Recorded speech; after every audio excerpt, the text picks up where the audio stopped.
Assalamu alaikum wa rahmatullahi wa barakatuh. Naam, ndugu zangu katika Uislamu, ndugu zangu katika imani, bado tunaendelea na kitabu chetu cha Al-Buhuth Al-Wafiyya fi raddi ala mazaimi a'immati al-Wahabiyya, na insha Allah tuko katika darasa ya 7.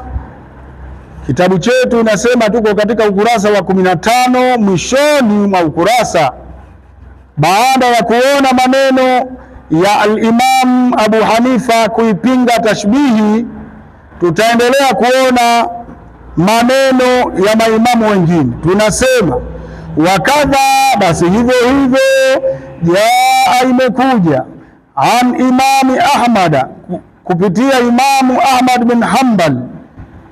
Qala al-Imamu al-Bayhaqi, amesema al-Imamu Abu Bakr al-Bayhaqi fi kitabihi, ndani ya kitabu chake alichokiita Manaqib al-Imam Ahmad. Imamu Bayhaqi ameyarekodi maelezo, anasema ankara Ahmadu, amepinga Imamu Ahmad ala man qala, juu ya yule ambaye amesema biljismi, kwamba Allah ana jismu. Imam Ahmad amempinga huyo na amezingatia kwamba huyo si mtu mzuri wala si mtu mwema aliyosema kwamba Allah ana jismu.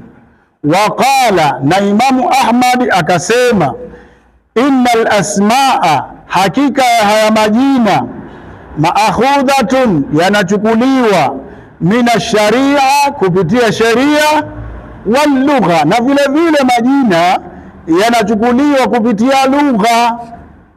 Inawezekana jina tukalichukua kupitia sheria, maana tukisema sharia ama limethibiti katika Qur'ani au Sunna. Vile vile tunaweza jina tukalichukua kupitia lugha, yani mtiririko na mpango wa lugha, tunaweza tukalichukua jina.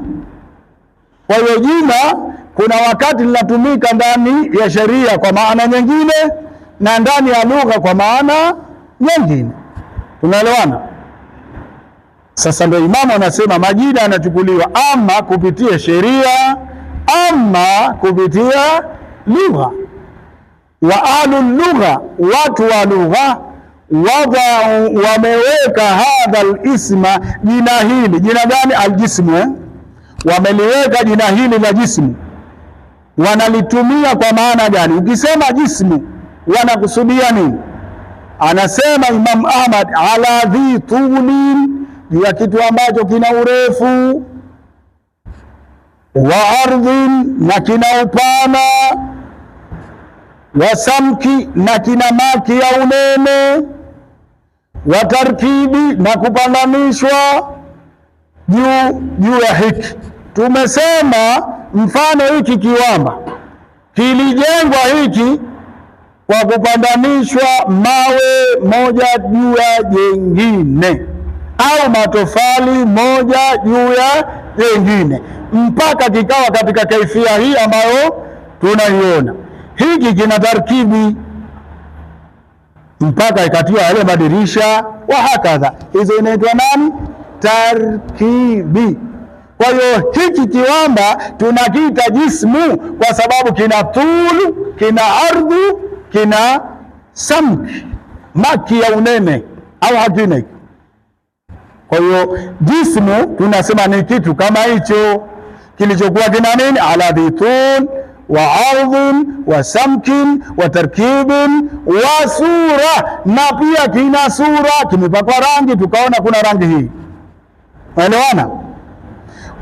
Wa taalifi, na taalifi ndio hiyo, yani kupangwa kimoja juu ya chengine, ndio taalifi. Wanadamu ana maumbile yake, Allah mwenyewe amempanga, hiki kinakwenda hiki, hiki kia juu ya hiki, ndio Allah akasema, ya ayyuhal insan ma gharraka bi rabbikal karim alladhi khalaqaka fasawwaka fa'adalaka fi ayi suratin ma shaa rakaba. Allah amemuumba mwanadamu akampa maumbile hayo aliyotaka yeye. Kuna wengine weusi, wengine wekundu, wengine wakubwa zaidi, wengine wafupi zaidi. Hayo ni maumbile ambayo Allah mwenyewe alifanya nini? Aliyataka kwa mwanadamu. Taalif. Wallahu, Mwenyezi Mungu, kharijun an dhalika kulli, yuko nje kutokana na hayo yote. Nje hapa inokusudiwa, maana yake yeye Allah hahusiani na hata kimoja katika hali ya tarkib, hali ya tul, hali ya samki, hali ya sura, hali. Kwa sababu yeye Allah halingani na kiumbe, halingani na kitu kinachomaumbile. Tunaelewana? Kwa hiyo Imamu Ahmad, sio maelezo yangu, anayasema Imamu Ahmad, sisi tunayarekodi tu. Anasema wallahu, Mwenyezi Mungu, kharijun, yuko nje, bimaana hahusiki. Sio kwamba yuko nje kwa maana nje, hahusiki. An dhalika kullihi, kutokana na hayo yote. Hayo yote aliyotaja hapo, kuwazia tul, ardhi, samki, tarkibi, sura, taalifi, hayo yote Allah afanye nini? Hahusiki. Sawa? Falam yajuz, haijuzu an yusamma jisman, kumuita Mwenyezi Mungu kwamba ni jismu, ana maumbile au jismu, haijuzu. Kwa nini? Tuambie Imam, li khurujihi, kwa kule kuepukana kwake. Tunasema li khurujihi, kwa kuepukana kwake, kwa kutoka kwake, an maana aljismiya, kutokana na ile maana ya nini? Ya jismiya. Allah ametokana na ameepukana na maana ya jismiya. Walam yaji, wala kitu kama hiki cha jismu hakijaja fi sharia, katika sheria. Tukisema hakijaja katika sheria, anakusudia Imamu hapa haijaja katika Qur'ani aya yoyote kwamba inathibitisha Allah jismu. Sawa? Wala katika sunna hadithi hiyo haipo, ndio anasema haijaja kisheria. Kwa hiyo hapa tunapata kilugha tu, jismu kitu kinacho urefu na upana na nini, na hili halijaja kisheria kwa Mwenyezi Mungu. Kwa kuwa halijaja kisheria kumuelezea Allah, Imamu anasema walam yaji fi sharia, haijaja katika sharia, dhalika, hayo, fabatala, imekuwa ni batili kumsifu Mwenyezi Mungu kwa sifa gani? Ya jismu. Ni batili hiyo, kwa sababu haijaja katika sheria wala katika lugha ya Kiarabu. Hili neno tunaliona linatumika kwa vitu vinavyo maumbile, vinavyo upana, urefu na hakadha. Kwa hiyo kwa Allah haya hayapo. Tunaelewana? Kwa hiyo jambo kama hili Imamu anasema fabatala, imekuwa ni batil. Toi, hayo ni maelezo ya Imamu Ahmad bin Hanbal yaliyorekodiwa ni Imamu Abu Bakr al-Baihaqi katika kitabu Manaqib al-Imam Ahmad, mwanzo wa hicho kitabu. Tayib, wa hadha al-kalamu, tunasema maneno haya min Ahmad, yanayotokana na Imamu Ahmad, wa huwa na hu Imamu Ahmad min as-salafi, ni katika salafi, kwa itibari ya wanawachuoni wenye kuzingatia kwamba salafi inamalizika katika mwaka wa 300, basi Imam Ahmad naye ndio katika salafi. Ama wengine wanasema ni salafi manake baada ya mtume na maswahaba na wale tabiina tu, hii kesi nyingine. Lakini kwa wale wanaozingatia yale maneno ya mtume aliyosema ubora wa karne, na karne wanasema ni miaka 100, karne yangu, kesha inofuata, kesha inofuata. Mara ngapi hizo? 3. Kwa hiyo Imam Ahmad kwa kuizingatia hadithi hii, tukichukua kwamba karne ni miaka 100 mpaka mtiririko wa miaka 100 imalizike na miaka mingine 100 ije imalizike, Imamu Ahmad atakuwa minas salafi. Sawa katika nani? salafi na yeye yumo, sababu yeye ni karne ya mwaka wa 200 kujia huko, kwa hiyo na yeye yumo. Kwa hiyo Imamu Ahmad naye ni katika salafi. Ibn Taymiyyah anatuambia hakuna salafi yoyote aliyopinga tajisimu, na Imam Ahmad mina salaf, Imam Abu Hanifa mina salafi. Leo Ibn Taymiyyah anatuambia halijatajwa kwa ubaya, hakuna yoyote katika ahadi mina salaf. Fa anna yu'tabaru, namna gani yatazingatiwa kalamu Ibn Taymiyyah, maneno ya Ibn Taymiyyah, almukhalifu, maneno ambayo yenye kupingana tamama kwa ukamilifu, likalami Ahmada, yanayopingana na maneno ya Imam Ahmad. Tutazingatia vipi maneno ya Ibn Taymiyyah ambayo anatuambia salafi yoyote haijapokelewa kutaja kwa ubaya katika neno tashbihi au tajisimu? Kweli tutazingatia maneno ya Ibn Taymiyyah ambayo yanapingana na maneno ya salafi wa kweli? Hatuwezi kuzingatia maneno haya. Wa hadha, na hii aidha hivyo hivyo, yudhihiru, maneno haya ya Ahmad bin Hanbal yanadhihirisha kadhiba Ibn Taymiyyah, uongo wa Ahmad ibn Taymiyyah ala salafi, kuwasingizia nani? Salafi. Kama zaama Ibn Taymiyyah, kama alivyodai Ibn Taymiyyah katika kitabu chake kingine, amedai Ibn Taymiyyah walaisa biqauli, kwa kusema kwake Ibn Taymiyyah, walaisa fi kitabillah, hapana ndani ya kitabu cha Mungu, wala sunnati rasulillah, wala katika sunna ya mtume wa Mwenyezi Mungu, wala kauli ahadin min salafil umma, wala kauli ya yoyote katika waliotangulia katika nani? Umma. Wa aimmatiha, na maimamu wa nani? Wa salafi. Annahu laysa bijismi, kwamba Allah sio jismi. Hakuna kauli hiyo imamu katika maimamu wa salafi waliosema kwamba Allah si jismu. Nasikia maelezo ya nani? Ya Ahmad ibn Taymiyyah, Sheikhul Wahabiyya, shehe wa Mawahabi, ambao wenyewe wanazingatia hakuna imamu ambaye kaja kuinusuru sunna kuliko Ibn Taymiyyah, kuwadanganya umma wa Kiislamu. Anatoa maelezo haya, anasema hakuna yoyote katika maimamu wa salafi aliyosema annahu laysa bijismin, kwamba Allah si nani? Si jismu. Wa anna sifatihi, na kwamba sifa zake, wa anna sifatihi, sifa za Allah, laysa ajisama, sio ajisamu, wa a'radha, na zile a'radh. Ibn Taymiyyah anasema hakuna salafi yoyote aliyosema hivyo. Wakati huo tumeona maneno ya Ahmad, maneno ya Abu Hanifa, bali na wengineo wote wanapinga kwamba Allah sio jismu, lakini Ahmad ibn Taymiyyah anasema hakuna yoyote aliyosema hivyo. La haula.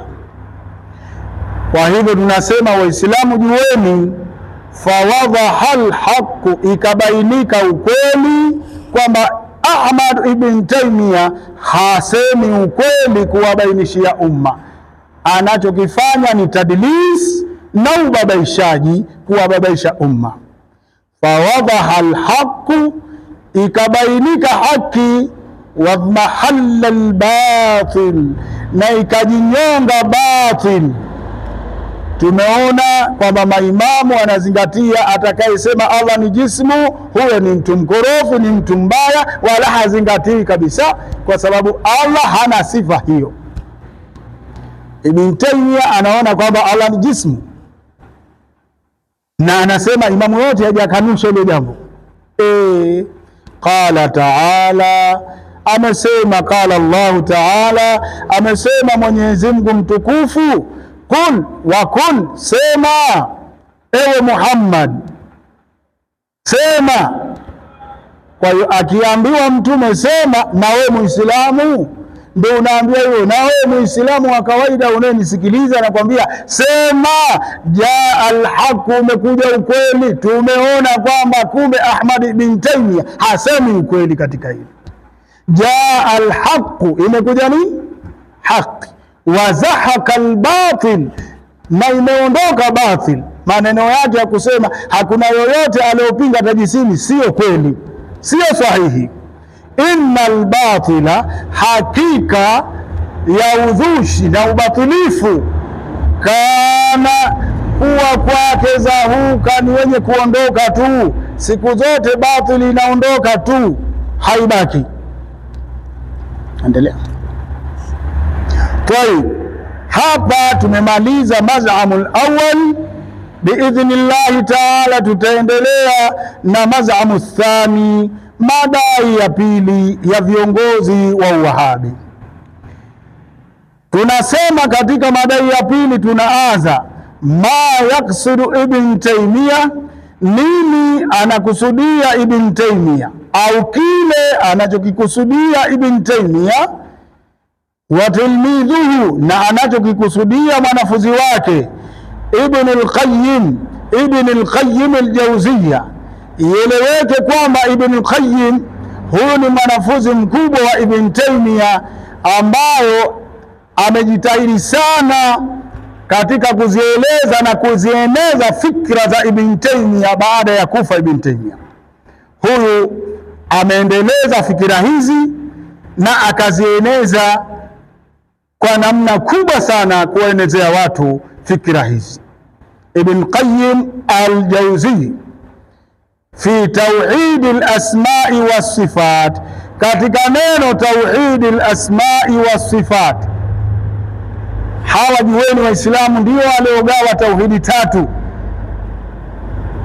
tauhid ar-rububiyya, tauhid uluhiyya, tauhid al-asma' was-sifat.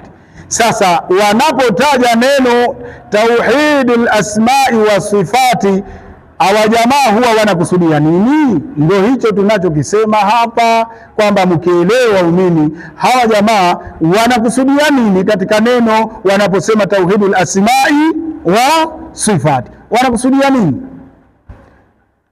Huwa hicho wanachokikusudia istimbatu ni kutoa mafuhumu bil ayati almutashabihati, kwa kupitia ayatu mutashabihat fil Qur'an, katika Qur'an. Wanaposema kwamba wao wana tauhidu al-asma' wa sifati, jueni kwamba wanachokusudia ni kutoa istimbati kwa dalili za ayatu mutashabihati. Na hili Waislamu lijueni kwamba ayatu mutashabihati inda jumhuri ulama, mbele ya mtizamo wa wanachuoni wa haki, hazitolewi istimbatu, hapatolewi mafuhumu kwa kupitia aya zile ya kutoa istidlali ya kuthibitisha kitu kwa Allah. Zile zinabakia kama zilivyo. Lakini hawa jamaa wao wanaposema kwamba tauhidul asma'i, wanachokikusudia ni kutoa mafuhumu kupitia ayatu mutashabihati. Ayatu mutashabihati ndio hizo Ar-Rahmanu ala al-arshi istawa, yadullahi fawqa aydihim, wasna'il fulka bi'ayunina, kwa macho yetu, wa hakadha, na zinazolingana na hizo. Kwa hiyo jamaa wanakusudia wao kutoa istinbat kwa aya hizi. Wa za'muhuma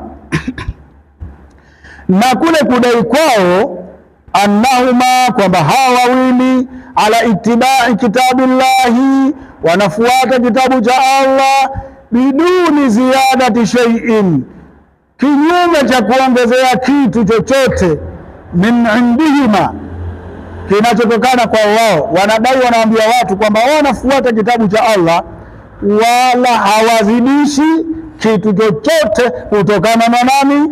Na wao. Haya ni madai sio ya kweli. Tutaona wenyewe hapa sasa hivi, tutaona insha Allahu wanavyo kwenda kinyume na madai haya. Wa annahuma, na kwamba hawa wawili Ibn Taymiyyah na mwanafunzi wake Ibn Qayyim al-Jawziyya, yuthbitani, kwamba wanathibitisha mathabata, yale yaliyothibiti min Allahi, kuthibiti kutokana kwa Mwenyezi Mungu, wa rasulihi, na aliyothibiti kutokana na mtume wa Mwenyezi Mungu. Huwa kadhibun wadhihun, huo ni uongo uliokuwa uko nje wala haujajificha. kwamba wanadai wao hawathibitishi kitu ila alichokithibitisha nani? Mwenyezi Mungu. Hawathibitishi kitu ila alichothibitisha nani? Mtume wa Mwenyezi Mungu. Haya ni madai ya uongo ambao uko nje, haujajificha, na wenyewe tutakuwa mashahidi. Ngojeni kidogo tu, hatuandiki mate, wino tunao, tutaona maelezo yao watakayoyatoa, halafu na maelezo ya kitabu cha Allah tutaona wenyewe hapo mbele. Subirini kidogo, msiwe haraka. Wa Ibn Taymiyyah yakul, Ahmad Ibn Taymiyyah anasema, kama huwa thabitun, kama hayo yalivyo yamethibiti, anhu, kupitia yeye Ibn Taymiyyah, fi kutubihi, ndani ya vitabu vyake vingi. Huyu jamaa anasema nini? La nasifullaha, hatumsifii Mwenyezi Mungu, ila isipokuwa bima, kwa kile ambacho wasafa bihi, amejisifia kwa hicho, nafsahu, kuisifu nafsi yake. Sisi hatumsifii Mungu ila tunamsifia kwa kile tu Mwenyezi Mungu alichojisifia yeye mwenyewe. Hii ni kauli ya ubabaishaji ya Ibn Taymiyyah. Thumma, baada ya kusema hayo kwamba yeye hamsifii Mwenyezi Mungu ila kile tu alichojisifia mwenyewe, huwa yeye Ibn Taymiyyah yudhifu, anayategemeza, ashiyaa, mambo mengi, min indihi, aliyoyatoa yeye mwenyewe kama yeye, lam yathbut, hayajathibiti hayo, min kitabillahi, kupitia kitabu cha Allah, wala sunna, wala kupitia sunna. Mathalan, kwa mfano, innahu qala, Ibn Taymiyyah alisema, fi kitabihi, ndani ya kitabu chake Taasis, kitabu hiki katika mujalladi ya mwanzo ukurasa wa 568, ma nasuhu, haya hapa maelezo yake aliyoandika mwenyewe Ibn Taymiyyah. Na kauli hii Ibn Taymiyyah yeye kairithi kupitia Uthman bin Said Darimi. Uthman bin Said Darimi ndio kaichukua kauli hii, na Ibn Taymiyyah naye akaifanyia kazi. Hii kauli inatoka kwa nani? Uthman bin Said ad-Darimi. Huyu naye mushabbih mujassim, hakubaliki katika madhehebu ya Ahli Sunna wal Jamaa. Kauli hii kairithi Ibn Taymiyyah akaisema, walau kadisha Allah, lau engetaka Mungu, lastakarra ala dhahri ba'udha, engetulia Mungu juu ya mgongo wa mbu. Nasikia engetulia wapi? Juu ya mgongo wa mbu. Fastakallat bihi bikudrati, huwa mgongo wa mbu ukambeba Mungu kwa uwezo wake. Ati tizama anavyosema, mgongo wa mbu udogo ule uliokuwa nao, lakini Mungu ingetaka ingekaa juu ya nini? Juu ya mgongo wa mbu, na ukambeba Mungu kwa uwezo wake. Haya ni maelezo ambayo anayatoa, hayana miguu, hayana kichwa. Jamani, katika mambo ya tauhidi lazima tujueni, kuna kitu kinaitwa taalluqul mashia, kukamatana mashia ya Mwenyezi Mungu. Kuna mambo la yataalluqu bil mashia, hayakamatani na mashia ya Mwenyezi Mungu. Hii ni fani kubwa sana, inahitaji twende taratibu. Wallahu ala kulli shay'in qadir, alladhi ta'allaka bil mashia. Kuna mambo hayashikamana na mashia ya Mungu, mambo ambayo ya muhali hasifii nani? Mwenyezi Mungu. Ala kulli shay'in qadir, yale mambo ambayo hayashikamana na nini? Na muhali. Hii ni darasa kubwa, lakini kutokana na hapa kwanza tubaki sasa. Ibn Taymiyyah kavunja huo msingi, kaleta msingi wake mwenyewe wa balaa yake. Sasa je, huo mbu ungekuwa hapo? Chukulia fikira hiyo kwamba mbu ni katika jaizul wujudi au wajibul wujudi. Jaizul wujudi aklan, mbu kuwepo kwake na kutokuwepo kwake sawa sawa, inawezekana mbu kuwepo na sasa kama Mungu hapo, je, Mungu angekaa wapi? Tunaelewana? Angekaa wapi? Yuko hana pa kukaa, au sivyo? Hadha kalamu fadhihun, maneno ya fedheha na ya upuuzi haya. Na huyo ndio imamu wa nani? Mawahabi, na wenyewe wanamkubali katika kauli kama hiyo. Fa subhanallah. Mpaka hapa tufike kwa darasa hii, insha Allah tutaendelea kuianza nyingine insha Allah. Assalamu alaikum wa rahmatullahi wa barakatuh.